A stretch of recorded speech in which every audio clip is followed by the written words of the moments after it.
Welcome to the Front Row Sports Podcast. This is Steve, this is Wes, this is Fab. We're here talking all things The Last Dance. Today's a sad day. Today is the last day of The Last Dance. Can you remember something going by that quickly? No. It's, how many weeks has it been? Like 4? This is fifth week. It's been 5. No, it's 4. I mean, this is about to be the 5th, I guess. Yeah, this is going to be the 5th week. That's, man, it feels like it's only been like, honestly, it feels like it's only been a week. Like, everything. I've never seen the clock move that fast when I'm watching these episodes. I'm sitting on the couch, and it's 8:01, and I look up, and it's 9:15, and I look up again, and it's 10:05, and it's going into Sports Center. Right. I don't understand. Because of this. And it's not like they're giving us a lot of commercials. They're not. And the commercials are short. I really hope they put this out with a lot of footage that didn't make the show on Blu-ray, because I will buy this on Blu-ray. Every time if there would be like an 11th episode. I will buy this on Blu-ray if they put it out with a lot of bonus content. They need to have a lot of bonus content, because there hasn't been a lot of footage though that made me think like, man, I've never seen that. Like there's been things here and there. The Space Jam stuff, I had seen a lot of it before, but like I was happy to see they finally covered it. Yeah, as far as like the 98 season, I don't think there was a whole lot that they showed. I think there was things like it was like different, but I don't think there's a whole lot where it's like, man, we've never seen this before or something like that. I think in the combination of the past and the present being 98, they there's a lot of things that got put in there that were from other things. I think the locker room content is really that was definitely. He's betting with the security guards. Yeah. So, all right, what are we talking about? So let me ask you this. So what are some of the standout things that, name one thing that you did not know about before in the last episodes? Michael Jordan's garage is elite. He pull up in the Chicago Bulls red Range Rover, or the Ferrari, or the Lambo, or the black on black Porsche. And it's not like he was trying to hide who he was. When the license plate says MRJ 23, or what's the other one say? Trey 3. Like, gang affiliations. What is this? But no, that's what I tweeted about that. Like, Michael Jordan. Like, if y'all remember the stereotype of what Chicago was back then, Michael Jordan moved in that city with no fear. Yeah. Like, no one. Like, they might have protected him. Yeah, goons, man. Yeah. They actually, Scoop Jackson came out and said that like he had like some people like that, or I mean, just some real guys. Yeah, because if you're in Chicago and you're repping Chicago, and regardless of what your gang affiliation is, you're gonna rep your city. Well, they were bringing that up. Scoop was because when Mike first got in the league, remember, of course, it's the whole clause about basically he can play basketball wherever. The game. Yeah, so he was going out to like these parks and stuff and playing in these leagues. And I forget, there's one team that he played for. All I remember was malt liquor was in their name. What? And like apparently there's footage of it. Some like old head in Chicago has all this stuff, but that's how like he ingrained himself in like relationships with just people in the streets. Yeah, and you got to remember also he is a Omega, so he is a dog. So they don't play; they protect their own. And Fab, you got Wes. You got to send me that.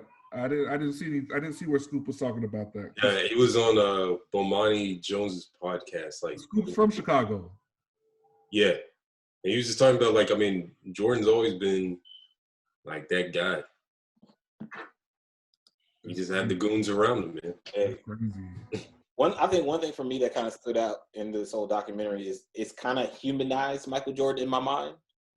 Like when you think about Michael Jordan, you think about this professional, this certain standard that he would always be a certain type.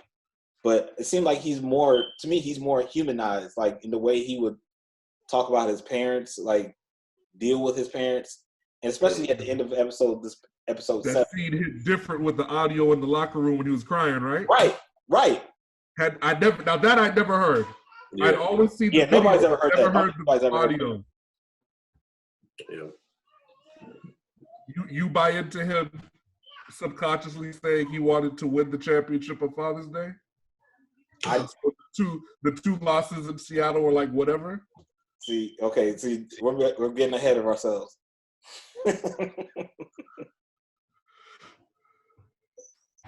I buy into it. As psycho as he's been, I don't put it past him. I don't think he threw the games, but I don't think he was stressed about losing them. Now, all I gotta say is that laugh told a whole lot. That laugh said a whole lot.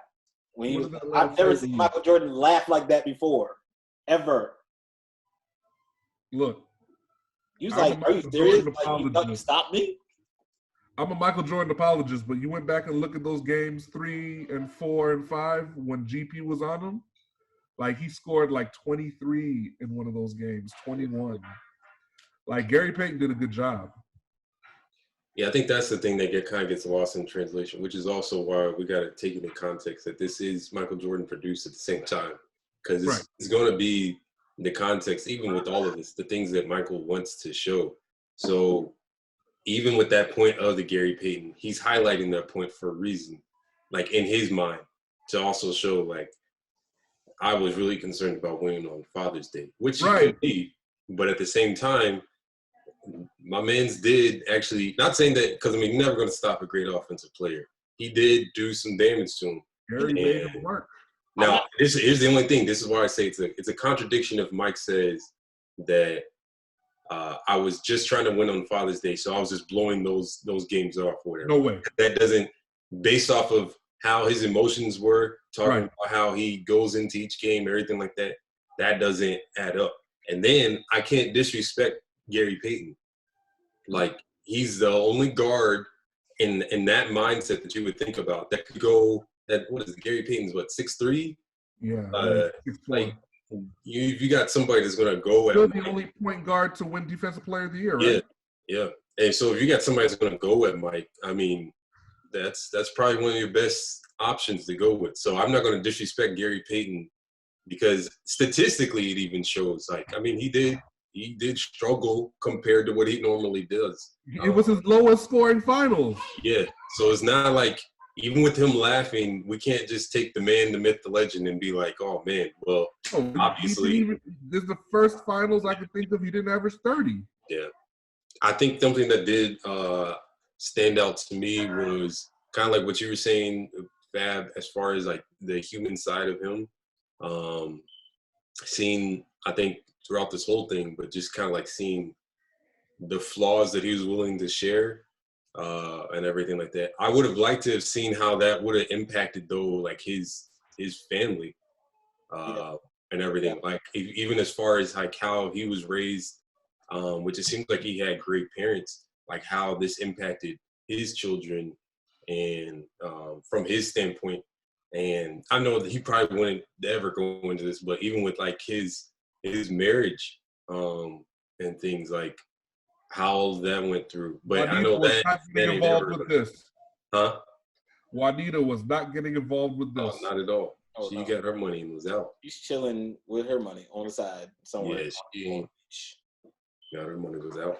Let's talk about the final episode moments of was it episode 6 or 7? Yeah, this was we just watched 7 and 8. Okay, Yeah. I have the quote here. Let's talk about that because I think it's something I want to really unpack, and I'm going to be writing about this hopefully later this week.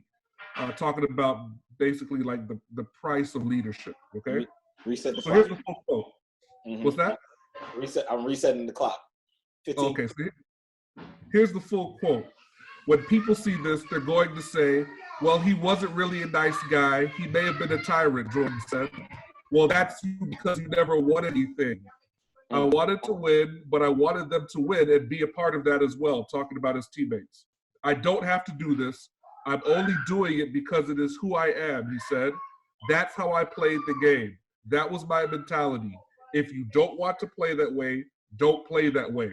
And then he calls for a break after that because he got emotional. So what do we think? I think for him getting emotional, it's like the perception of how his teammates viewed him. I think he probably feels they didn't really understand what he was trying to do. I think the perception that his teammates had. No, I think his teammates, by the time they had played with him a year, I think they knew exactly what it was. But think about this. Most of us don't really know most of the battles and the stories that went on behind the scenes. We're just now seeing it. We're just now here. We've heard stories about it, but we're now actually seeing it. You talk about people who were there, who actually who experienced it. The Steve Kerr, the Scott Burrell. Steve Kerr has nothing but good things to say. Yeah. But at that time, you saw what like Will Perdue and all those other guys were saying. Yeah. He was a jerk. He was an a-hole. All that stuff. But because they really didn't understand, and they didn't have the drive that he had. Here's where it really turns for me. And Wes, I know you have something to say about this, right? Because Wes, you play ball. You play organized real basketball, just like me. And Fab, I don't know if that's your jersey or not. Calm down. What? I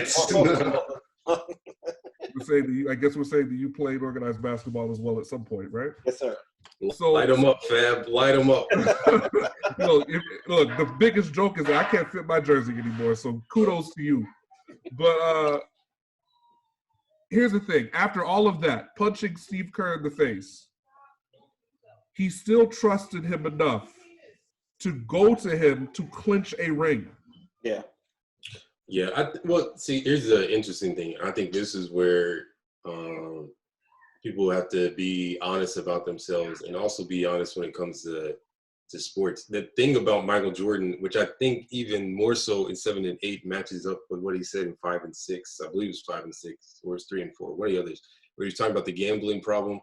And he was saying, I don't have a gambling issue, but I have a competition issue. And I was kind of like, okay, obviously you got a gambling problem. I still believe that he probably does have a gambling problem. But I think more so he does have a competition issue because in his mind, everything is him versus whoever, right? Yeah. So I think for when someone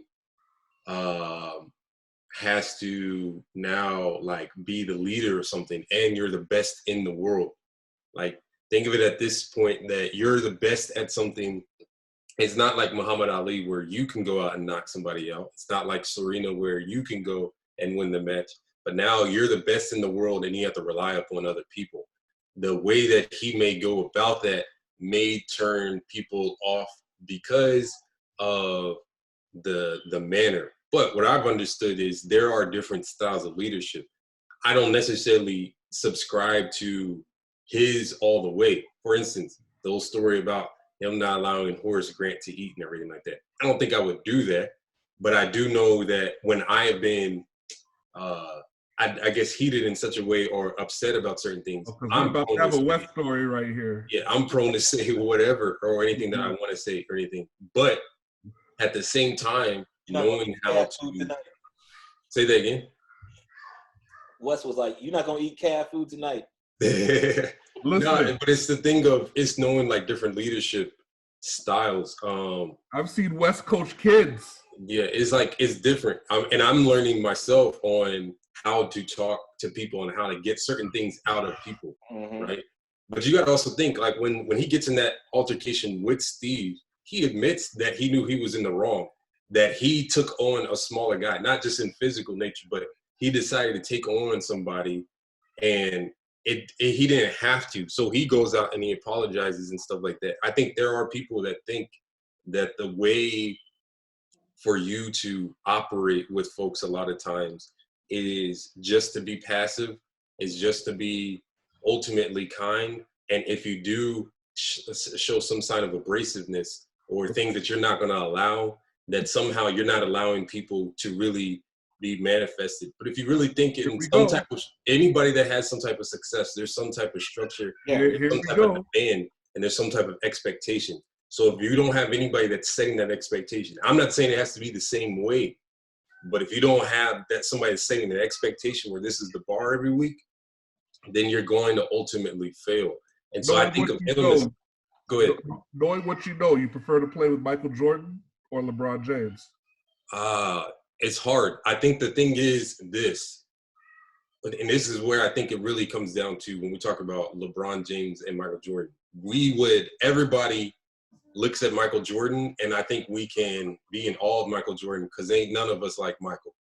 More of us are like LeBron. We're probably a little bit more friendly.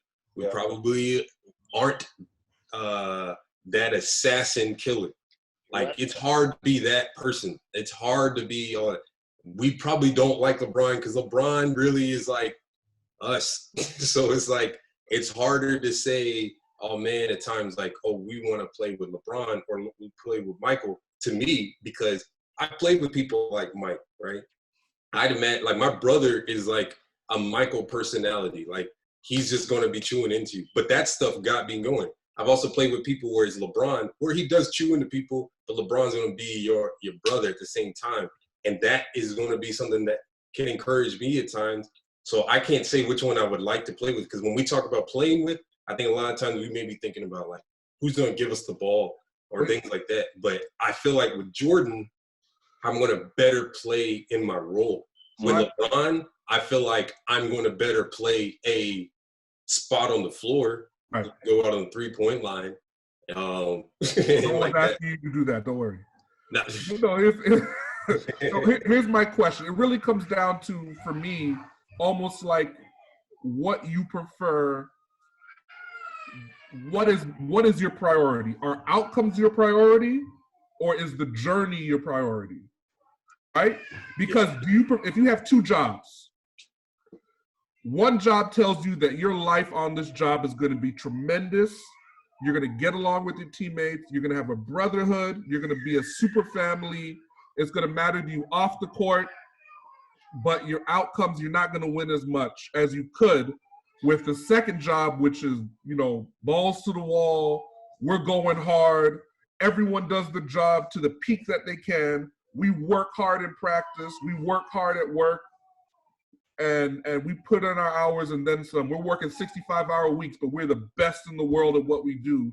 And our outcomes are that we are whatever the equivalent is of 6 rings, right? Yeah. And it sets you up, mind you, both jobs set you up for your future because you're both a champion regardless of the path you choose. But is it more important to win that much and be historical like it would down that Michael path? But it is if you are that competitive person. Like, that's what I'm saying. I think with Kobe and Michael, it's a little bit like maniacal. Like, they are people that are obsessed. Yeah. Like, it's not something that I just love, but it's something that I'm obsessed with doing. And by the time that you understand that somebody's obsessed with something, there's a quote that talks about, like, the passion that you have towards something isn't really discovered until you actually start doing it. It's not like you wake up, you feel passionate, and now you're going to put all these hours in. You have to start putting hours in, and then you just start developing the passion. And so, like, for me, I think you raise a good point. Is it the outcomes or is it the journey? But think about it this way. We've seen people with hard personalities. Jimmy Butler, always talking about people ain't working as hard as him. But the problem is Jimmy Butler ain't no Michael Jordan. Jimmy Butler ain't getting no rings. So Jimmy Butler, at the same time, while somebody may respect it, somebody's not saying, but he's the ace spade that we need, like, so it's like, it's hard. That's why I framed the question as knowing the outcomes. Yeah. Both jobs pay extremely well. Both you get vacation, but you are notably more successful down the tougher performance path compared with the path of LeBron, where we're in this together. And I know that's not really fair because I know Mario Chalmers would have a lot to say about LeBron being a tough teammate. Yeah. Right? Yeah. But it doesn't seem, from my perspective, to be the same way and type of leadership. And I think that is the problem. It's okay that it's not. And I No, think that's absolutely. And I think the thing is, like, media-wise, it's like we want everybody to be obsessed like Kobe and Mike. But if you really think about it, that's not even healthy. But look at Shaq. Yeah. Well, no, and that's what I'm saying. But we'll say at Shaq having his rings, his MVPs and everything like that, he didn't get the most out of it. Right, that's But, what we like, say, at the same because he was doing movies and music, and he took his summers. But that's what I'm saying. What do you? Okay, I feel like it's a Pandora's box that we're opening up, because we want somebody that's like Michael, that's going to be just focused on basketball. But then we want somebody that's also going to be concerned about social issues. We also want somebody that's going to be out here making themselves relatable. That's we also want somebody that's going to be. But see, the other thing is we can't have the same expectation for everybody. That's true. And then say, well, you didn't get 6-0, so you're not the greatest of all time. But they maxed out on all their opportunities, and this is what Michael was making of his opportunity, and he maxed out on it. Argument, Wes. That's fantastic. That's you can't say to somebody, like, put it this way: LeBron James's family is set for life. We don't know how big his Nike contract is. He's going to be a $1 billion athlete, and his generational wealth is going to be set off of different investments. Yes. Forget even just the investments. His game alone, and who he is, has already carried over enough for him to be a staple in league history, right? Yeah. He doesn't have to win any other championships. Now, even if the narrative from media is pushing away, he doesn't have to win any other championships to be on the Mount Rushmore, to be one of the greatest of all time or anything like that. He could retire right now. Put him. Say that again? You saw where ESPN put him? Now for me, I don't have him as number 2 or number 1, but I do have him in my top 4 and everything like that.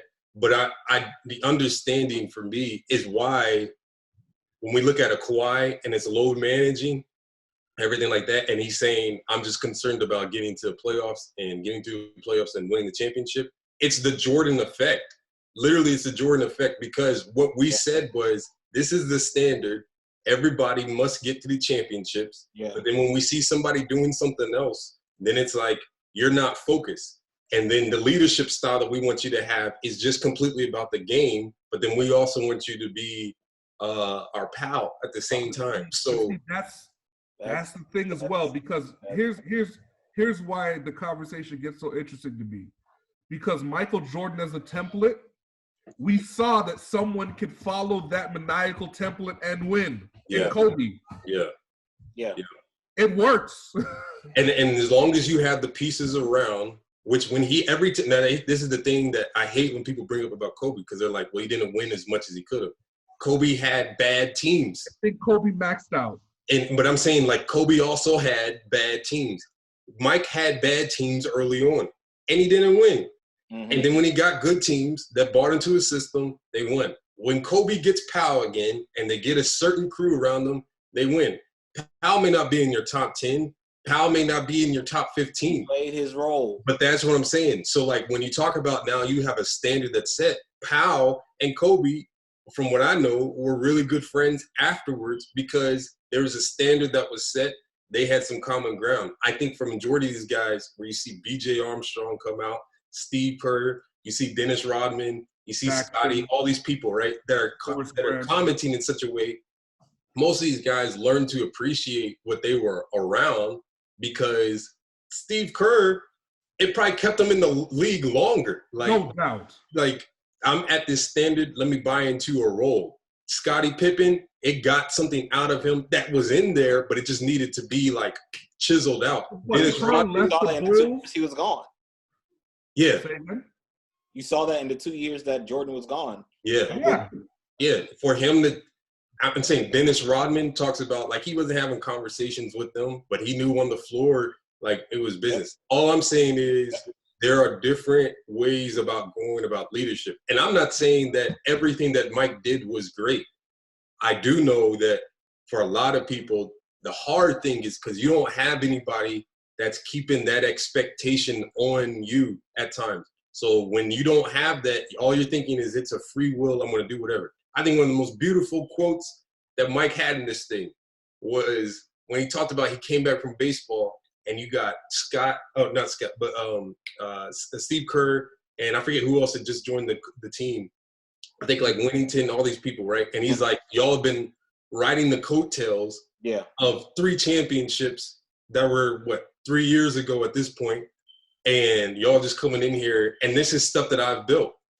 Like, this team's not anything without what I was doing before Scotty got here. Then when Scotty and I are here in Horace, like, we're not anything without all of that. So y'all just coming in here acting like we're the Bulls. We still got work to do. That mindset is hard to get out of people and for people to appreciate, because those are the ones that separate themselves in domination versus I'm just going to be here and I'm going to be a part of the crowd, but you're going to separate yourself. Somebody made a quote, and I don't want to take too long here, but somebody made a quote and said, think about being the best player in the world at a sport that everybody plays. Everybody plays basketball. Then think about all the people that try to become good at it. Then think about all the people that actually are good at it. Then think about all the people that try to make a team. Then think about all the people that can't make it to a certain league. Then think about all the people that make it to the league. Then think about the people that are just washes in the league. Think about people who are just all-stars. And you're the best player in the world by far. Not my like, oh, okay, this is just like, oh, he's good at one thing. BJ Armstrong came out and said something, which I think is absolutely true. Because if MJ is that good of a defender, you don't find somebody that is that good of a defender and their first mindset on the floor is just offense. BJ Armstrong said, I think Michael Jordan is a defender at heart who had an exceptional offensive game. Because that is horrifying. Yeah, like, because if you think about it, who's winning Defensive Player of the Year? Yes. Like, that's a defensive-minded person who has an exceptional athletic gift. That's it. So think about being the best at something, and you got to rely on other people to help you. Right. But not only that, that's fantastic. But even to add on to that, think about never taking shortcuts. Okay? Yeah. There are things that all 3 of us have gotten relatively good at in our life, either from practice or natural talent or whatever else. And once you've done something repeatedly, there are times as humans plateaus. Yeah, and also, if there's something you've done 50 times in editing a video, Fab, on the 88th time, maybe you don't worry about the half-second cutoff at the end of the scene. Yeah, you got that right. Maybe you don't worry about a crackle in one of the audio feeds on the intro video, right? But he was the best. Yeah. And was a maniac about still mastering and keeping sharp on the most basic, fundamental 12-year-old at basketball summer camp skills. Yeah. And that, I mean, that's why I'm saying it's a complicated thing, because his talent is in itself. While he was an athletic gift, he had the fundamental gifts. While LeBron is an athletic gift, he's a freak of nature, right? So it's like these people that we see as athletes, it's a great thing, but to be the cream of the crop, like, you can't disrespect like somebody that's like at that top and say, well, it was the wrong thing for them to do. Because at the same time, you got a community around them that's saying, man, if it wasn't for this, I don't know where I would be. Scottie Pippen, literally, that's being said throughout this documentary. Scottie Pippen isn't Scottie Pippen without Jordan. And Jordan even said, that's the best teammate I ever had. Yeah. If you mention my name, you got to mention Scottie Pippen. Yeah. So, like, to have a community like that where y'all are pushing each other in such a way, you can't knock that. And here's the other point, which is one of my boys was making the point to me yesterday. He won. Like, he won. Like, so you could talk about, like, other stuff, but he dominated. Not even just won. He literally dominated stuff. And this documentary does not exist. This episode does not exist if Michael Jordan averaged 14.9 points a game and flamed out in the conference finals during the 90s. Yeah. Not the same. That's an average career. So back to it, Wes. You have 2 hotel jobs. Mm-hmm. One, you love your teammates. You all ranked 21st in the country for sales and everything else. Great. The other one, your boss is an absolute maniac, but he's been executive of the year for 10 years in a row. He's training you and staying on top of you, and you are the #1 hotel branch in the country. Which one do you choose? It's the one that you want to be. It's all about what you really want to be. The Steve Kerr and the Scottie Pippens. Steve Kerr ain't no athletic gift. Steve Kerr didn't even know he was going to make it to the league, but he was killing in Arizona. But he said it's about like where I was trying to be, like where you're trying to be as that employee. If you put it in that, like that's where I'm going to say this is where I need to be. If I can vision in my mind where I can appreciate something and say this is where I need to get to, then I'm going to put myself in that situation where I may not be comfortable. BJ came out and said like that's what he really gained from the Bulls, like that mindset. I never should be comfortable. Get into a place of where I'm uncomfortable and practice at that. But I think this is the thing, though. I think this is a discussion that we're dancing around. We're hitting it, but we're kind of dancing around it too. I think there's 2 different Jordans. There's a Jordan with the first three-peat, and there's a Jordan with the second. Definitely. Yeah. Like the first three-peat, those are that I think those teammates that he had around them at that time, they had gone through the battles. They had gone through the Pistons. They had gone through that together. So they had all that mindset together. Now they declined with him to #1. Exactly. So the second three-peat, the Kerrs, the Winningtons, all those other guys, those are the ones that are really looking at him like, yo, this dude's a jerk. But and see that's the he thing. had a standard to attain. I want to make it very clear. I think that there is a way to set a standard. I do think Jordan was a jerk. I do believe it, and I think even within his leadership style, there's things about it that I just don't personally agree with, either ethically or just morally in a social level, right? Mm-hmm. But I do think that you need somebody to keep that standard. Here's the interesting thing. Michael Jordan technically is somebody that would be bullying people in a way, if you want to categorize it that way, right? But you see what he's passionate about in this documentary. Yeah. He talked about his father. I'm not saying he's not passionate about his father's death or anything like that. But the stuff that really ticked him off, Isaiah Thomas, Gary Payton, things that were like still about the game. And he ain't about to go out and bust somebody at this moment, but it's that competitive drive in his mind. So that's why you got to appreciate the Pistons, because it brought some things out of that squad. So when you talk about like that second time, he comes off of baseball, he gets embarrassed in his mind by the Magic. Yep. So it's like, it's time to bring this like all the way back, because obviously y'all forgot. So let's not skip his time in Huntsville, Alabama, because his baseball experience made him rekindle the love for his teammates and love for the team aspect of it. He wasn't the best player on his baseball team. And I got to respect anybody that can go from being the best to trying to be mediocre and be okay. And look, everyone jokes about it, and it's, you know, it's such an embarrassment, blah, blah, blah. The stats that they were saying, he hadn't played baseball since he was 16 years old. Yes. And he had a, what is it? They said environment, stole 40 or 50 bases. He had a 13-game hitting streak, too. Batted over 200 at a professional level. Like, that's nuts. Yeah. But that's the thing. Doing something. Imagine playing.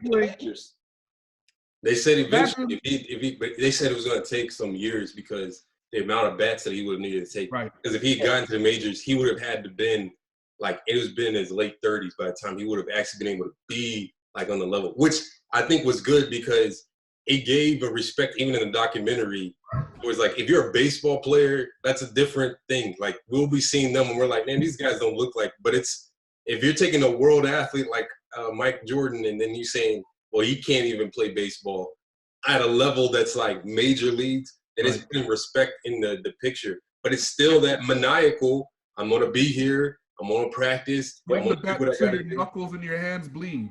Yeah. Right? The consistency, this is the thing. It's the consistency that really drives people off. And that happens for all of us. When we have somebody that's consistent in such a way that is pointing out things that make us like exposed in such a way, that's really irritating if you're not able to channel that right. What do you mean? Usually, like you talked about, like having that executive or that boss that's above you or anything like that, when you're seeing their patterns and how they go about governing the situations, exposes like, I need to get better at this, I need to get better at that, or this is my weakness and things. If you're not able to channel that right, you're going to want to quit. Mm-hmm. You're going to want to say, like, at a time, like, man, I don't feel like this is worth it at time. But I believe that you need to have, like, people that are pushing you. Like I said, I'm not saying that Mike was doing everything right, but I think you need to have somebody that's pushing you if you're trying to win championships, because that push that he's giving to people, he's also pushing himself. And here, that's the thing that I don't think that gets enough attention, Wes, and you're absolutely right. There was nothing that he was asking of his teammates that he was not willing to do himself. Right. If you give me leadership that is going to push me and cajole me and force me to be the best version of myself professionally, and they're in the trenches with me, I don't subscribe to everybody, because I heard a lot of people say this after the episodes, like, I would have played with him. I don't think so. I think that was the right combination of people.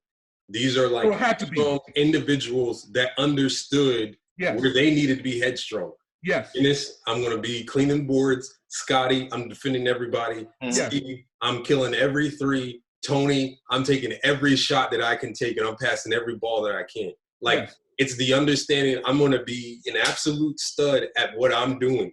Right. And that's a hard thing for people to get.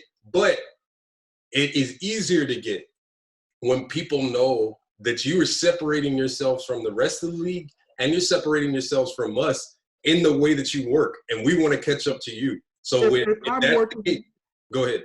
If I'm working 65-hour weeks and the job is grueling, I absolutely will feel a certain kind of way if my boss is leaving at 2:30 p.m. Yeah, definitely. Yeah. If it's 8:30 p.m. and I came in at 8 that morning and my boss is still working too, not only does it drive me because I don't want to be the one to leave, but it also puts into my head that, hey, as a leader, there's nothing that he's asking us as a team to do that he himself is not willing to invest. So we're willing to go past the mile that he's asking you to go to, because you're seeing him put in the work too. Here's your flip side of it. This is where you bring in your Scotty point, Fab. Because Scotty goes, and from what we've seen, he basically tries to be that Jordan, and in a game situation. And no, that's not fair, Wes. Here we go. Think about it. Let's go, Scotty. You got to back up a bit, because that season his teammates said that he was unlike Jordan in every way. That's what I just said. I said in that game situation, he demanding the ball. Yes. Is there anyone on this call that doesn't believe he should have gotten the ball? I don't. Well, here's the thing. Here's the question that becomes it, because he said before in that interview, it was really team ball, like about how he was moving that ball. Yeah. Do you think Tony shouldn't have gotten the ball? I think Scottie Pippen should have had that play. Do you think Tony shouldn't have gotten the ball? Even with the outcome, I think that Scottie Pippen was the number one on that team. He had earned the right to have that play called for him. I believe that you are saying something that's credible. I don't know if, based off of Scottie Pippen's game, if I'm going to say that he's the one that needs to have the ball. If we're just talking about his game. If we're talking about his position on the team, sure. But if we're saying he said Phil Jackson had built him up that season as the guy. And I'm saying, if you're talking about the position on the team, sure. I'm saying, based off of his game, are you taking Scottie Pippen in that last second or Tony Kukoc? I have a question, though. So, looking at everything, was Scottie Pippen the man that was a go-to person to win games that year at the end of the game? Yeah, that's what I'm asking. Was he that go-to person? You know, they talked about Tony hitting way more shots. Exactly. That's what. So that tells me that Scotty. To your point, Steve. Scotty was trying to be Jordan in that moment, so he stepped out of character that he had been the whole season. No, fam. He How many game-winning shots did Michael Jordan take, and he wasn't the most accurate shooter on his own team? No. But how many shots did Scottie Pippen take at the end of the game? I don't know. Okay, and so here's what I'm saying. I'm saying you're right based off of because Scotty is definitely the leader, the alpha man on their team. Right. Give him the ball. If you're saying off of that. But if you're also going to be talking about the game and within the game, not just based off of the optics of it, but the game inside of it, Tony Kukoc may be your better option. Do you feel that way if Tony misses that shot? I'm saying that's the crucial thing. Are you feeling better if you're giving Scotty the ball? Were you feeling better at that moment if because Tony Kukoc had the ball, or were you upset that Scottie Pippen doesn't have the ball? If they needed a 2 to win, Scotty should have gotten that ball. Game within the game. What did they need to win? Because I don't know. I don't think he hit it. It was a 2. Tony hit a 3. Tony hit a 2. It was a 2. I think Steve, I think you're right. I think there's arguments on both sides of it. Because if I'm Scotty, this is what my point is. I'm doing the same thing probably. I'm probably doing the same thing. Like, I don't want to do this whole, like, everybody's talking about, man, I want to be – man, definitely. If the guy that just left, I was 1B, and he's gone, and everybody knows – that probably felt to him? Yeah, that's what I'm saying. Everybody knows, like, oh, this is my team now. Because here's the thing. Now, this is the thing. This is where it goes in your argument. If they lose that game, who's losing? Scottie Pippen couldn't get the Bulls to wherever. Right. That's that era. That's that 2-year period. It's Scottie Pippen couldn't do that. But that's what I'm saying. So if you're talking about the position on how it looks, yeah, give Scottie the ball. That's why Kobe always said he was shooting it regardless. Because if he makes it, we all win. If he misses it, Kobe lost. Or if someone else misses it, Kobe lost. Yeah. It's also a point that I heard this earlier this week, too. Also, it's like people were saying, when you get in the huddle, hey, I could change it to play at any time. I'm on the floor. Scotty took himself off the floor. Yeah, that's the other thing. Because they were talking about Jordan would have been like, oh, okay, bet. Y'all call that play. And would have changed up everything. Would have gotten that. Everybody, don't give that ball to Tony. The shot in Cleveland. That wasn't Jordan.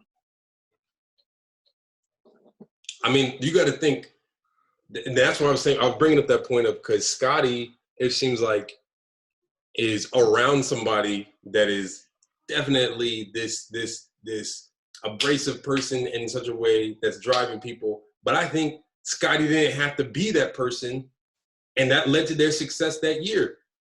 And I think maybe it was a thing of if maybe in that moment, if he took the back seat, maybe it's a different outlook on his career.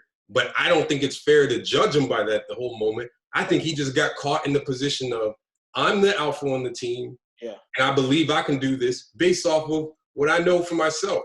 But he got caught up in the optics of it because on the outside, it's like Scottie Pippen isn't that at the end of the game guy. That's the problem with it at this moment. Now, from what I know, like, I still believe that if I was Scottie Pippen, man, if you decided at that moment that I'm not getting the ball, all right, Doc, like, that's it. Whatever. And somebody said something about, like, if Jordan was in the stands, would Scottie have done that and everything and things like that? And for me, I still would have done the same thing. Yeah. I would have made the statement known. If y'all ain't going to do it to that man over there, why in the world are y'all doing it to me? And that would have been my take on it. But like I said, the leadership styles are different, and it comes about differently for different people. So does your view of Scotty change? Has your view of Scotty changed over the course of the documentary? I'm still an apologist for Scotty, and I do think that he's getting a bad rep. I really do think that he's going to – because here's the thing. Who's a better small forward at that moment? Like, we're talking, let's just say from 91 to 98. Who's a better small forward than Scottie Pippen? It's just him. Okay, so then take who is Grant Hill towards the end. okay. I can't think of anybody else. And then are you going to say that Scottie Pippen's a better player than Grant Hill in that time span? Based on what? Stats? Or I don't know. Because that's the other thing. What are we basing it off of? That's tough. Grant Hill was the number one on his team. He averaged more points and stuff, but yeah. Was he the defender that Scottie was? No, not close. So do you think Scottie could average the same amount of points? I would think so. So I would put Scottie above him. So I'm just saying in the grand scheme of like, let's say top 5 throughout that 7-year decade or 7-year time period, who's like those top 3? Because I believe if we're really looking at it honestly, or in that top 5, top 3, whatever you want to put it as, Scottie Pippen is somewhere in there. So if Jordan is off of the team and Jordan's out of the league, Scottie either moved up, either into the top 5 somewhere. When Jordan was gone, Scottie was an MVP candidate. Okay, so all I'm saying is to your point that I'm believing I'm taking that shot. And if you're going to tell me now, 30 years later, that my reputation is completely different or should be garnished, like there needs to be some context to who Scottie Pippen really is, because I think things are getting lost that he's just this sidekick, that he may be like top 15 or something, that he's just like a Klay Thompson or something like that. But he's really a little bit more than that as far as who he was on the floor, to the point that he's being looked at as an MVP of the league. Like that's different from a Klay. Like we're not talking about him as MVP. I'm trying to think of other just guys that are kind of like the 1B options in a way, but that's who Scottie is to me. So the perception that I hate now is like that Scottie was selfish, but his game enabled for him to be selfish. Like he was that dude, man. Like he was good. Like you can't demonize Scottie Pippen for winning the ball in that moment. I think that Scottie, I think in this documentary, Scottie has, okay, let's put it out there. Scottie is part of the original top 50 NBA players of all time. And while he was playing. Gamer. Yeah. While he was a teammate to Michael Jordan. Yeah. Which is incredible to think about, in a part of the original Dream Team. All that. I think that Scottie, I think this is where the annoyance with the argument for Scottie in this documentary, and that he's getting blackballed or getting disrespected in any kind of way, is this. Jordan is being exposed in a way that he's never been exposed to before. Like all the negative stuff is coming out about him. Everything.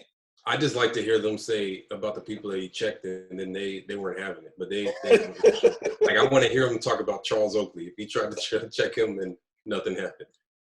I think that Scottie Pippen, the 3 arguments that have been said about Scottie, the headache game, right? The 0.8. I mean was it 94? Yeah. And what was the other? It was the one other thing that like has been contract, I guess, basically. He had a contract, and how he dealt with Jerry Krause. Yeah. Him not taking that summer to get the back, the foot, whatever it was, to get it fixed. Those are 3 things. Jordan is being labeled with a lot of other things right at this time, and nobody's coming saying like he's being disrespected at all. No, here's what you're really talking about, fam. Because think about, this thing was advertised as about the 98 Bulls. This is not about 98 Bulls. This is about Jordan and the rest of the crew, right? That were accents to everything. And that's fair in the sense of how we view Jordan. If you're talking about we're going to do a documentary on the 98 Bulls, it probably wouldn't need to be different than this. I feel like we have a lot more backstory on Jordan than I do on Tony Kukoc, who got basically 5 minutes on the screen and that was it. So I think you're right, because there is 3 things that we point out about Scottie Pippen, where he wanted to protect the long term of his family. Yeah. He decided at a moment when he thought he was the best player, if not in the league, definitely knew he was the best player on the team, that he wanted the ball. Yeah. And what was the first thing? The migraine. Migraine. Yeah.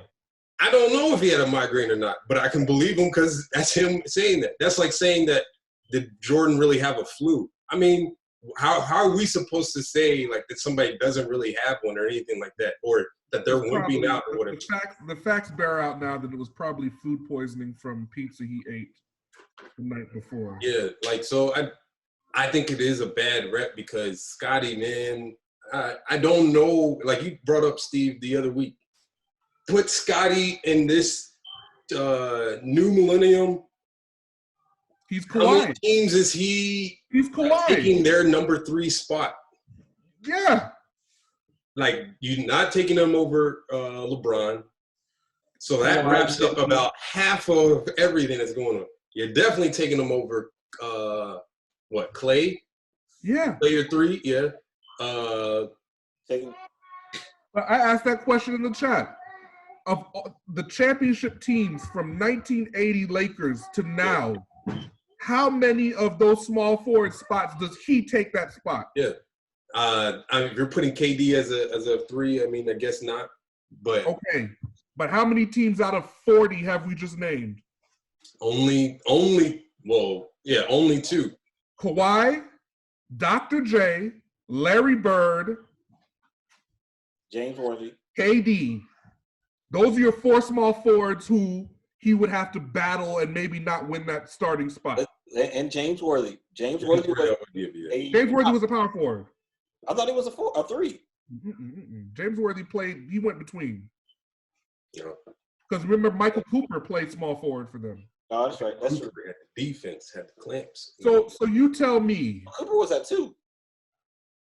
No, Byron Scott was 2.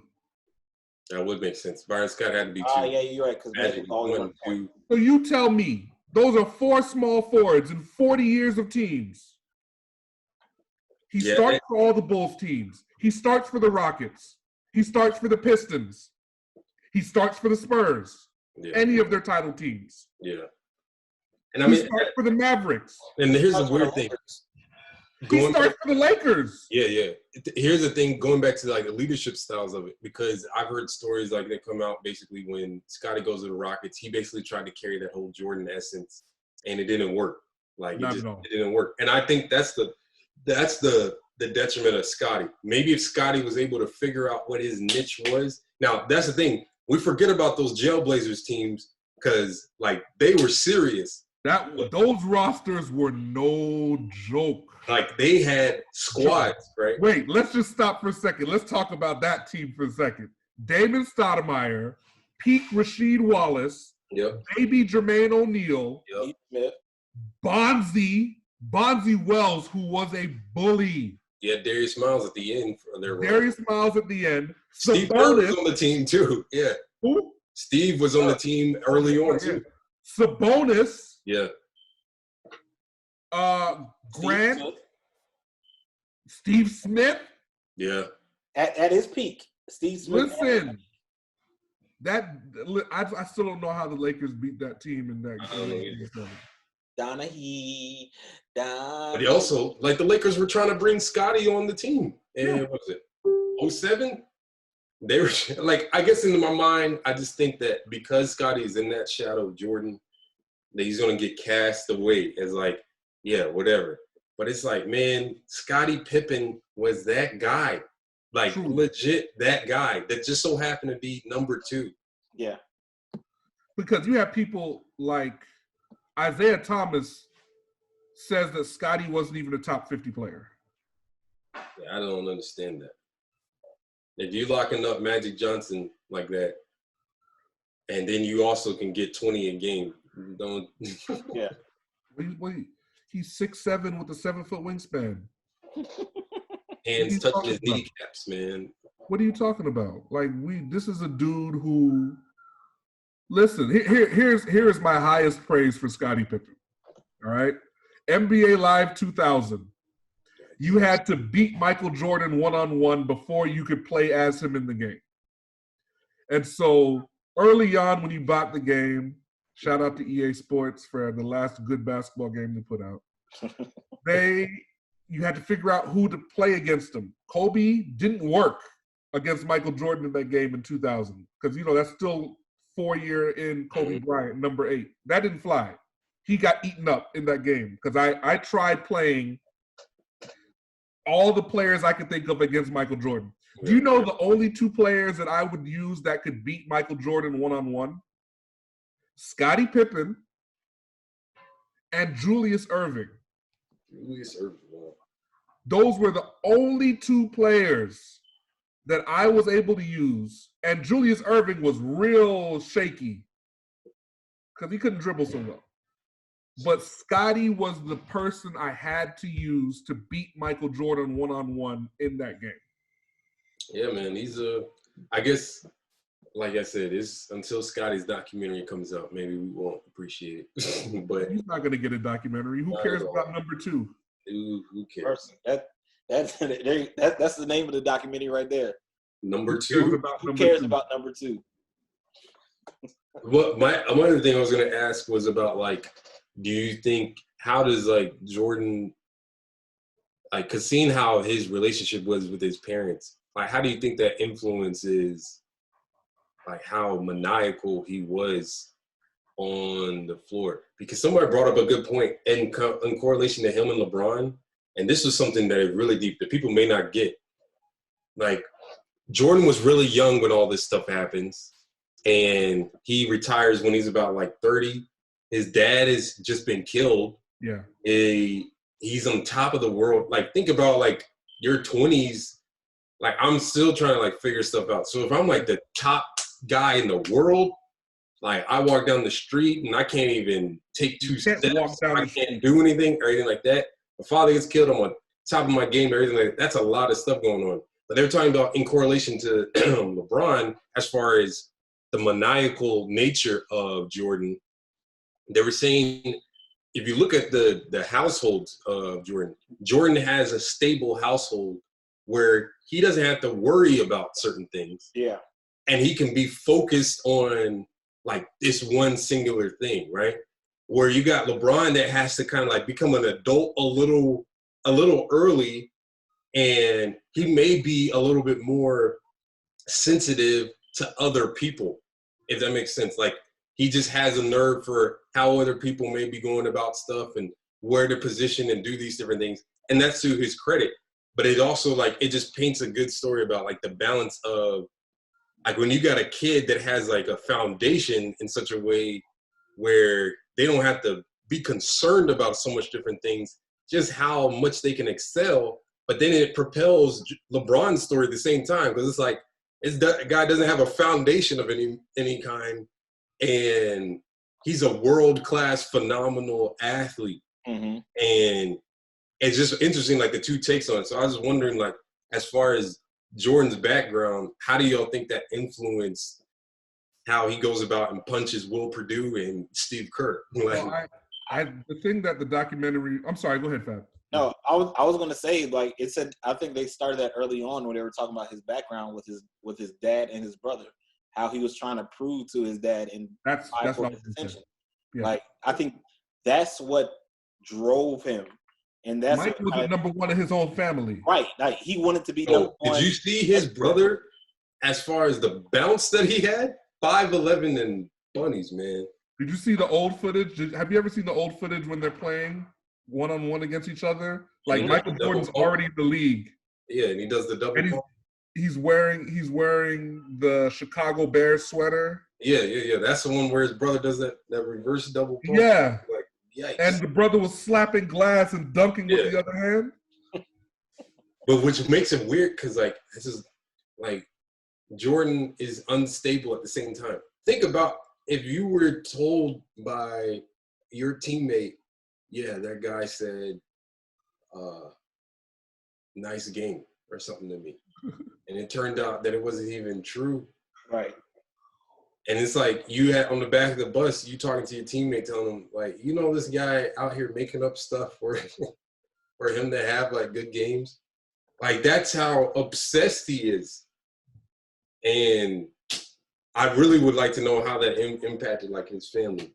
but of course we ain't gonna We'll see probably it. never know.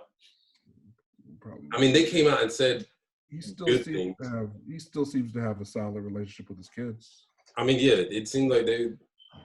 But his daughter came out and said he acted the same way when it came to her on anything, like in school. Yeah. It was just like everything was a competition, which I don't know if that's healthy or not. I really don't know. Like, Well, look. I read the book, Lazenby's biography of him. His sister skipped grades and was the smartest one in the family. Larry was the physically talented one. And so where did that leave him? Because his family considered him lazy. Yikes. So where does that leave you, okay? Before him, there wasn't anyone that tall in his family. Yeah. So it's nuts. Yeah. That he grows to 6'6" when no one's over 5'10". Yeah. That he's pushed by his brother. He has to beat Larry. Yeah. Right? That he's pushed in the classroom. That I'm not the smartest. Up until my senior year in high school, I'm not even the best athlete in my family. Yeah. And so that would build this sort of maniacal chip that once you find success using that chip, you want to keep it. Yeah. And the way you keep it is finally to, when all of the enemies are slain, you got to make up new ones. That's why he was saying, was the guy that came out and was like, yeah, he was planning to go to baseball like a year earlier, but his thing was, I got to win 3 because Magic and Larry did No one hadn't done it. Yep. And like that's crazy. You don't even want to be in the league, but you're gonna go do this just so you can prove a point to him. Like, but this is an interesting point though, and this is an interesting thing I have not seen yet in the documentary. They have not talked about Dean Smith, and the thing is, the only person that's being able to harness Jordan out of anybody is Dean Smith. Did everybody freeze? Yeah, everybody froze. Shoot. freeze up. He froze. Yeah. Okay. That was a hilarious thing that you froze on, by the way. Yeah.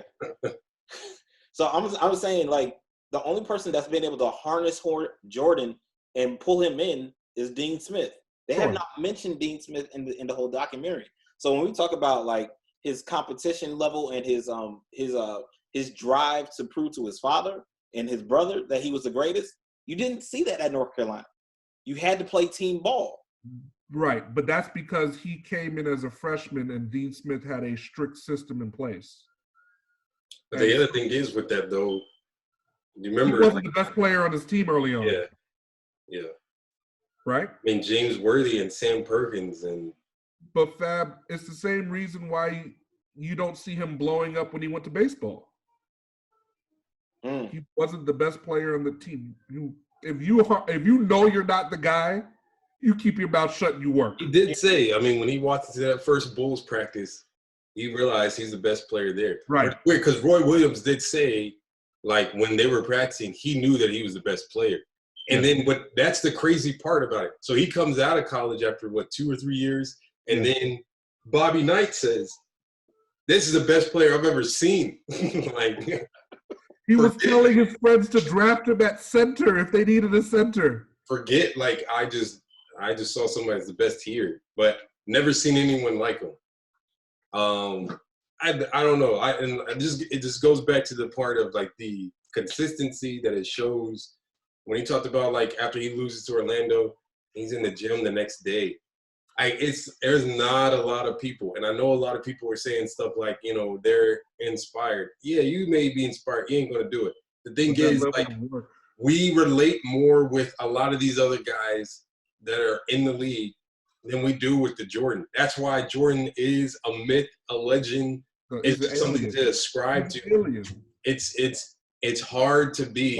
What is important enough to us that we would invest what he did for basketball? Yeah. Wow. Right? Wow. Yeah. At the cost. For anyone. Right. What is important enough to you that you'd be willing to invest your life like he did? Because that's what he did. Yeah. That's a major point. Right? Yeah. I love my job. I love being a university professor. I love teaching. I try and emulate a lot of what he did. I look at other people, my off season, I was joking about it on another Zoom call. My summers, I'm rebuilding my course for the fall, and I'm looking at other people teaching the course on YouTube and pulling from them things that I like and see that might be effective. Right. I'm still not nearly as driven within my field as Michael Jordan was as a maniac in basketball. Because I'm also really the thing is, but think about it. How many people, now I'm talking about like the best, this comes like from musicians to artists to athletes to everything like that, right?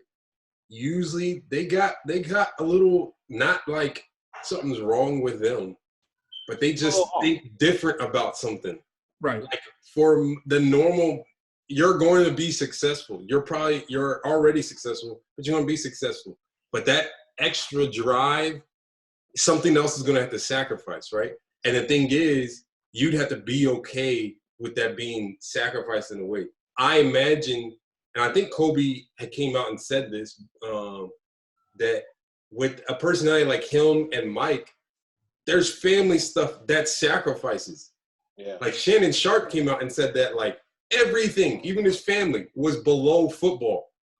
Because the thing was, if I had to go work out, I needed to go work out. Birthday parties, everything like that, that's great. I'll try to make them, do whatever I can. But if I need to do something. Is there anything in your life that important? I'm trying to figure out. Because it's going to be based off of your priorities that you have set up. Professionally. And going back to Dr. Bird, right? Because Dr. Bird works 60-hour weeks, blah, blah, blah. He's driven. He's traveling all over the globe, evangelism and all this. He still does a really serious job. Yeah, I've seen that. Like, he's always making time for his family. Because when I would leave the university campus at 7:45 p.m. on a Tuesday, I take the shortcut from Cooper Complex driving past the church. Yeah. His Mercedes is at the church. Yeah. That's what I'm saying. It's like to find someone that's willing to sacrifice things that we may say are a priority, which I believe is to keep your family like together. Is that work ethic, or is it something else? That's what I'm saying. The maniacal part is it, because they're consistently thinking about how the competition and I got to be ready to go. Anything else is stopping them from being ready to go for this moment. If you don't have people bought into that, it's going to be chaos in your life. Is there an equivalence in ministry? Yeah, I think there is. I think people, especially in our denomination, has been consistent a long time ago. Like, I think you just the work was before the family. Like, it was always a thing of it's the work, the work, it's the work. You got the prime examples. E. Cleveland, T. Marshall Kelly even said so about his earlier on in life. Like his ministry was everything over his family. Yeah. He felt like he lost his family to ministry. Yeah. Like a lot of those old school guys, the legends, the Bradfords, the Brookses, the family part. 4 or 5 months. So here's the question. Are they legends because they made that decision? And that's the thing. See, here's the thing. This is why when people talk about, I'm trying to be legendary. Right. What are you trying to stop? You really want to be legendary? What do you want to sacrifice? What you really want? Yeah. And to then separate yourself in such a way where, and this don't know you. Now think about this for a second. When you look at Jordan's playing style and everything like that, he's going to his spots, he's going to his moves because he's mastered what he's good at proficiently enough, right? Think about how many people are working on things a lot of times that they're not good at. Not good, right? And they may become pretty good. But in order for you to really, really be on a whole nother level, if you can take what you're naturally good at and then to separate yourself and like perfect that, like people are going to be like, oh, he also can do this. Because Jordan's shooting was not like the best thing of his game. It was his athletic ability and what I believe is his defensive prowess, right? So if he was to master those things about when I'm in the air, how I'm going to finish my layups, but I'm going to become very good at making jumpers and everything like that. See, now you're a complete package because he's already done what he's really good at and pushed himself to the extreme on that. Where I can take that same hard work and work on something where I'm not weak or where I am weak and bring it to a level where it's at least like, man, he's the best in the world at mid-range and it's not even his best talent. So it's like that obsession. Like you talked about, what are you willing to sacrifice? There's tons of people that are going to take time doing a whole bunch of stuff like that they're not good at, like at all. And then it's like the things that they really could polish and become like extremely above everybody else are things that they're already good at. And if they were to take that time and just polish that and get that going, it's like, yeah, you can see people stand out, but that sacrifice that you're going to have to make, are you willing to make that sacrifice? Because things are going to have to be just put away to the side and you're going to have to live with the results of that. And 20 years from now, you may be able to say, well, I wish I would have done something. But you're probably also going to say, but I wanted that ring. It's all based on the priorities that you really wanted. Mike made it clear, I'm here for championships. That's it. All right. Let's transition down to the close. We've been going for like this for like almost an hour and a half straight. Golly. So back to the documentary. What do you want to see in this last 2 episodes? I want a full accounting of the flu game. I'm hearing that there's some conspiracy about this. Right. Yeah. And they say Jordan haters say he was drunk. Wow. You're such an apologist that you say they're haters, man. This man come in yellow. So let me say he may have been drunk. So let me say this. I'm friends. I met a guy through my Nike Talk sneaker days who worked. His name's Nick. He was a ball boy for the Utah Jazz during that period of time. And I've talked to him at length about the flu game. And he told me that within the Jazz and within that organization and the people nearby, they said either, we're getting exclusive stuff here, people. They said that either he's faking to try and get a competitive advantage, which is not crazy, or he was recovering from something else. Because the media and everyone called it a flu game. Now, Tim Grover, his trainer, has said it was 2 a.m. or 1 a.m. in Utah, Salt Lake City. Nothing's open. He was hungry. They ordered a pizza. The pizza gets delivered by 3 or 4 guys. Okay? They didn't use an alias name? No. 3 or 4 guys came to deliver it. What pizza do you know gets delivered by more than one person? Well, no, that's what I'm saying. I feel like those 3 or 4 guys. I don't know. I don't know if they use the alias or not. He takes the pizza. Michael's the only one who eats the pizza in the hotel room. 5 a.m. that morning, he's up throwing up, sick as a dog with a fever. Interesting. Is it a coincidence? I don't know. But what if Mike comes out and says, man, I was drunk? Boy, shock the world! Just like him gambling. You killed us and you were drunk? Oh, man. He gave y'all 38 on a hangover. That would take the legend even like higher than. That is the greatest. That is like your uncle telling a story at the barbecue. Like, man, I was hungover and I dropped 37 on those schools at the YMCA. I believe the pizza story. I think that sounds credible. But it wouldn't shock me. I mean, old yellow-eyed Jordan being drunk. Well, I don't know. That's like the most consistent thing everybody's saying. Like, why are his eyes so yellow? Like, golly, get some sleep. Someone said that he, at night when he goes to bed, he takes out his eyeballs and puts them in a glass of cognac. What I'm looking forward to, man, I got so excited. You already know how I feel about this.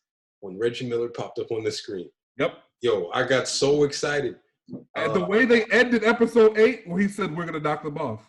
Yeah. I felt like this was it. I heard. And they actually go 7 with them. Yeah, Jalen Rose talked about like that in their locker room, like it was literally. Yeah, he was talking about they had the same just presence. Just kind of like the Fab Five he was comparing it to. Like they knew they were better than the Bulls because he was talking about how many times they had played each other. They had split throughout the season. Yeah. He was like, they knew they had a complete team ready to go. Rick Fitz, oh man, Antonio Davis, Dale Davis, Jalen Rose, Dale Davis, Reggie Miller, Mark Price. Was Mullen on that team or no? I think so. Yeah. I think he was. Yeah, that was old bones. Yeah, TJ. Who was the point guard that Scottie Pippen boomed on? It wasn't TJ Ford. It was No. It was someone else. I can't remember. Mark Jackson. Man. That all I'm saying is, I hope some respect goes to Reggie Miller because everything that I've read about this, and even Reggie's accounted for it. He says he knows Jordan doesn't like him because Reggie was not afraid of this guy, like at all. Like it was just more of a thing of he wasn't going to be punked. And just seeing them go at each other and knowing how annoying Reggie Miller is and knowing how annoying Jordan could be, like that is just the perfect thing. I want to see Michael Jordan talk about, I don't know if they even show it, if they want to see how Reggie ended the game when he shoved off of him, caught the ball and hit the 3. But Reggie was talking about even in that article you sent, how like about the Space Jam runs and everything like that. Yeah. About how like they were just going at each other. Like that, I just love Reggie Miller because that man, I just feel like he's underappreciated. But that's what I'm looking forward to. Any account by Reggie about this. I don't know if Mark Jackson's on this or not, but I'd love to hear him say some stuff as well. But I just feel like Reggie Miller completely took him out of the series. Reggie Miller said, if I saw him on the street right now, I'd punch him in the face. Yo, I'm looking forward to because I was looking after last week's episode on the Jalen Jacoby after show. They were talking about how at the end of episode 9, Larry Bird says something, and he said the director said it's gonna make the internet go crazy. So I can't wait to see what actually is said that Larry Bird says, because I guess it's gonna be talking about this series, the Pacers Bulls series, and I can't wait. Larry was coaching them, and Rick Carlisle was an assistant. Man, there's a lot of history in this. Yeah.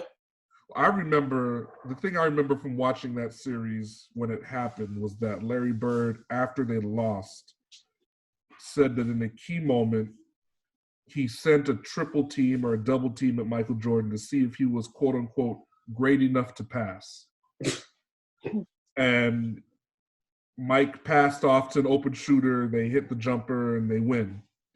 And Larry Bird ended his statement by saying he was. And that was it. We put all our eggs in the basket defensively to say, will he make the right play? Given a triple team or a double team with the clock winding down.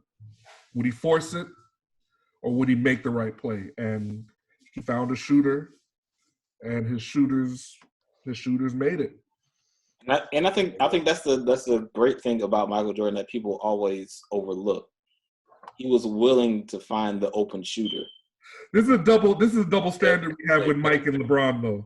Yeah. And that's what I'm saying. It gets overlooked. Like he always willing to make the right play. And were there game winners that Michael Jordan forced? Sure. And that's the thing. Yeah. And this is why like it's just even these arguments on TV shows, they're all stupid, man. These lists that ESPN came up, just stupid. Because legit, like LeBron will make the right play. If you want to see LeBron take on Steph Curry in that last moment on Game 1 of the Finals, I'm with you on that. That's probably Jordan probably going to take that.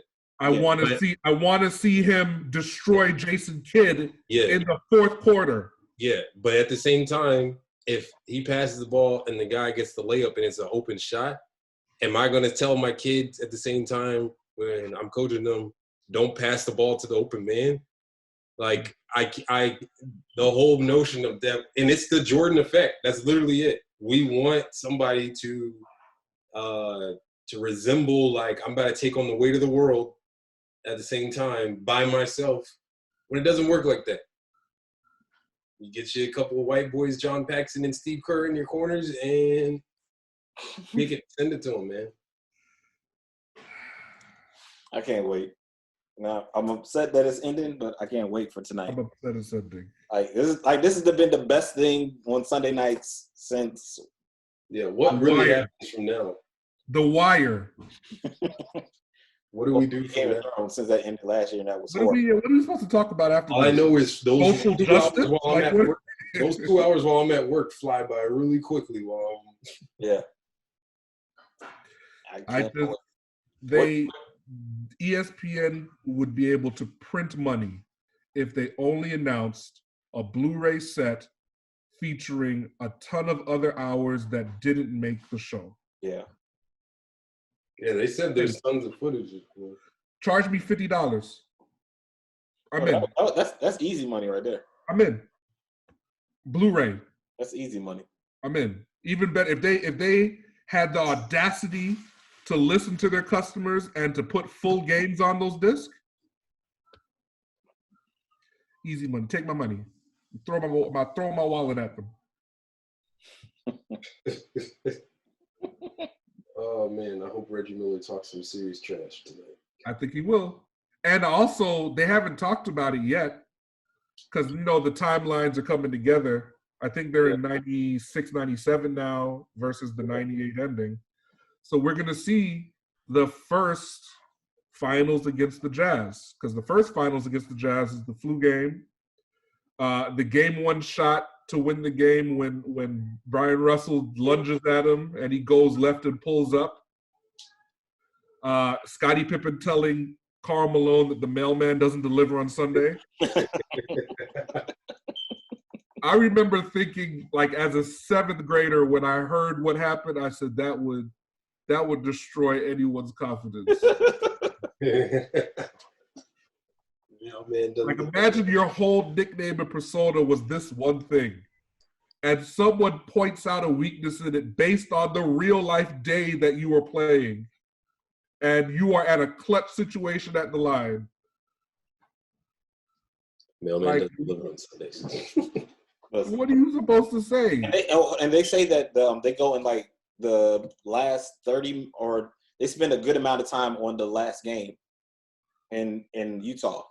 That for me is I still get emotional thinking about watching that game 6 because I can't that game, guys, y'all know how big a fan I am. The Bulls were gonna lose that game. Oh yeah, I remember watching that. The Bulls were gonna lose game 6. I remember Scottie Pippen was out with his back. Scottie Pippen had like 2 points. Yep. Completely non-factor. They're on the road in the loudest arena possibly in NBA history. The Jazz had to win game 6 to go to game 7 to force a 7. Go back to Chicago. Michael Jordan's 35 years old. No other Bull besides Tony Kukoc scored in double figures. I remember that game. It was a miracle. I was like, how did they come back? They were down. They were down at one point. They were down 11 points or something. And I was like, how did they come? Like, I don't remember how they. Bull was playing well. And he played, He played 45 minutes, 48 minutes, some crazy number of minutes, scored half the Bulls' points. In the final minute, spoiler if you don't know this yet, for those watching, in the final minute, steals the ball from one Hall of Famer, shakes the defender down at the end, holds the follow-through because all of his jumpers to that point had been short. And so he said he held it to make sure he got his legs into the shot, which is still one of the most iconic NBA moments ever, to go up 1. When I tell you that they stole this game, the odds were stacked against them. like never before. Because they knew if they went back to Chicago, they were probably going to lose. It was problematic because Scottie Pippen was done. Yeah. He was in the back having a trainer beat up his back and taking shots because he could barely run. He aggravated his back again on a dunk early in the first half. Yeah. Because he came down and immediately started holding his back. That's the same injury that he had before he signed the contract. Right. He legitimately scored 2 points. Which makes sense on why he signed the contract. They should not have won. Yeah. I will always believe the Bulls were going to lose that game. And this man does in one series of 1 minute and 38 seconds. He shows he's the best defender on the floor. And the best blindside steals the ball because he knew their set. He knew what they were going to do. Came around the baseline, strips one Hall of Famer. Everyone's calling for timeout. Phil Jackson says, go. He pushes the ball. No double team. Gets to his spot, like Wes was saying, and pulls up. And that's it. What a life. What a life. Man. I sat in my parents' TV room with a bottle of Martinelli's. With no cup. I was drinking out of the bottle because I was like, this is peak. I'll never see anything like this again. Oh boy. Man. As an 8th grader, I said, I'm never gonna see anything like this again. This is the greatest thing I've ever seen. I remember that. I remember sitting there and watching that and I was like, that's it. Like that's it. That's the only thing that was playing in my head.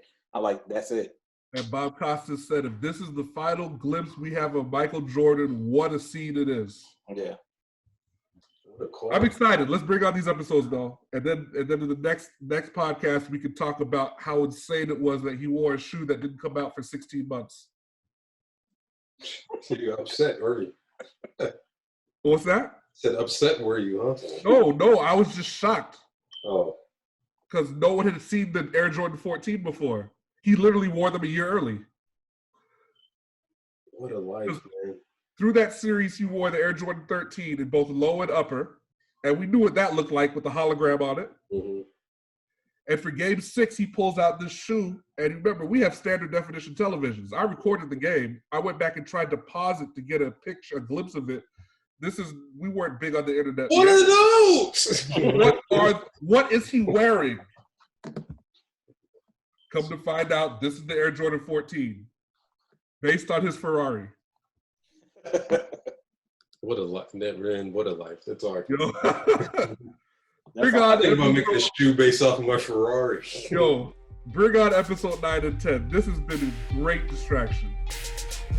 I can't wait. I cannot like. Are we done? Because I got something to say. Say it. No, this can't be recorded. And